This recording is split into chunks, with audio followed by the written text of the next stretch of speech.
Good morning students. आज की कहानी का शीर्षक है सांता और क्रिसमस की कहानी। संत निकोलस के जीवन की कई सारी कहानियां ऐसी हैं जो बेहद चर्चित हैं, जिनमें उन्होंने ज़रूरतमंद लोगों की मदद करके उन्हें रातों रात मालदार कर दिया। एक ऐसी ही मशहूर कहानी एक गरीब व्यक्ति की है जिसकी 3 बेटियां थीं। वह व्यक्ति इतना ज़्यादा गरीब था कि उसने अपनी बेटियों को 2 वक्त का भोजन भी देने में समर्थ नहीं हो पा रहा था।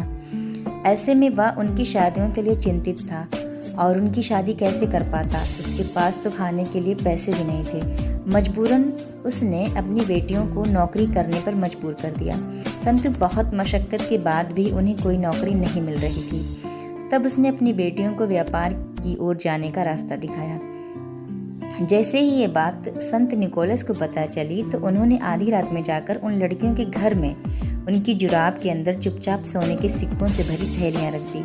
उसके बाद उनकी दरिद्रता ख़त्म हो गई और उन्होंने खुशी खुशी अपनी बेटियों की शादी भी की और उन्हें सुखी जीवन प्रदान किया। कहते हैं उस दिन की घटना के बाद से ही क्रिसमस की रात बच्चे इस उम्मीद से मुझे बाहर लटका आते हैं कि सुबह उन्हें उनके मनपसंद के गिफ्ट मिलेंगे।